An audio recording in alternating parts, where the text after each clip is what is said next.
इंदौर में पिछले एक सप्ताह से शिलांग पुलिस द्वारा शहर में तमाम राजा रघुवंशी हत्याकांड से जुड़े हुए सबूत जुटाने में लगी हुई थी और ये सबूत शिलांग में आरोपियों से हुई पूछताछ के बाद ही यहां पर तलाश में शिलांग पुलिस आई थी, जिसमें से 3 आरोपियों को शिलांग पुलिस अपने साथ कई सबूत जुटाकर शिलांग के लिए रवाना हो गई है।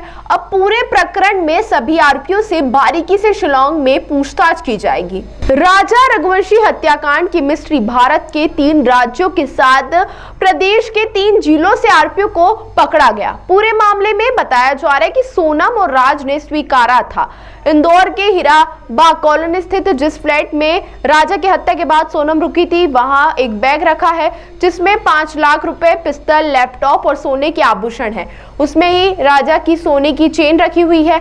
इसके बाद शिलांग पुलिस इंदौर पहुंची। एसआईटी ने सबसे पहले प्रॉपर्टी ब्रोकर शिलांग जेम्स को पकड़ा तो उसने बताया कि फ्लैट मालिक लोकेंद्र तोमर के कहने पर ही उसने फ्लैट से सोनम रघुवंशी का सामान हटाया था और फिर चौकीदार बल्लू उर्फ बलवीर अहिरवार निवासी अशोकनगर की मदद से उसने बैग को जला दिया था, जिसके बाद क्राइम ब्रांच की टीम के साथ मिलकर एसआईटी ने अशोकनगर से चौकीदार बलवीर को गिरफ्तार कर लिया।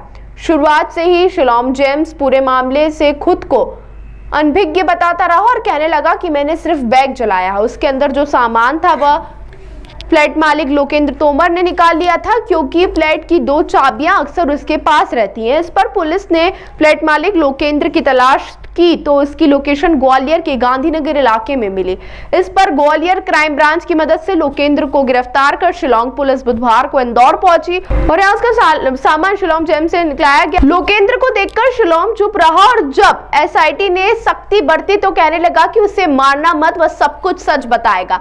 इसके बाद उसने बताया कि उसने सोनम के बैग से एक सफेद थैली निकाली थी जिससे उसने इंडस्ट्री हाउस के पीछे नाले में फेंक दी। इसके बाद शिलांग पुलिस उससे अपने साथ कार में बिठाकर इंडस्ट्री हाउस के पीछे नाले में ले गई, जहां शिलांग पुलिस का एक जवान नाले में नीचे उतरा और मोबाइल पर लगातार अफसरों से संपर्क में रहा। शिलांग ने जहां जहां बताया वहां जवान ने उस सफेद थैली को खोजा, लेकिन वह नहीं मिली। इसके बाद एसआईटी के अफसरों ने शिलांग जेम्स को नाले में उतारा और करीब आधे घंटे तक सर्चिंग की गई।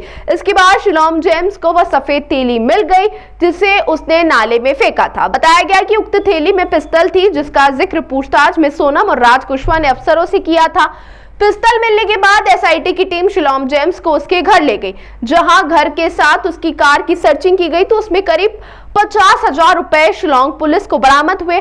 पुलिस ने लैपटॉप व आभूषणों को लेकर शिलांग की पत्नी से भी पूछताछ की। हालांकि लैपटॉप और आभूषण का पुलिस अब तक सुराग नहीं निकाल पाई है। वहीं 50,000 रुपए और पिस्तौल लेकर पुलिस इंदौर से रवाना हो गई है। ये शिलांग पुलिस अपनी इन्वेस्टिगेशन यहाँ से कंप्लीट करके 3 आरोपियों को लेकर यहाँ से निकल रही है और यहाँ से एयरपोर्ट जाएगी, यहाँ से शिलांग जाएंगे। सर क्या किस तरह की जांच करी और क्या इनके द्वारा इन्वेस्टिगेशन किया था, जिसमें 2 आरोपी पूर्व में अरेस्ट कर लिए गए थे, जिनका ट्रांजिट रिमांड लिया गया था। एक एक्यूज को ग्वालियर से लेकर आए थे, उनका ट्रांजिट रिमांड लेकर अब उनकी इन्वेस्टिगेशन कंप्लीट हो गई है। इन्वेस्टिगेशन कंप्लीट करने के बाद ये लोग अब शिलांग रवाना हो गए हैं एसआईटी। सर कुछ बताया जा रहा है पिस्टल और नकद भी बरामद किया? उन्होंने इन्वेस्टिगेशन के हिसाब से कुछ एविडेंसेज कलेक्ट किए हैं, लेकिन उनके द्वारा हमें शेयर नहीं किया गया है।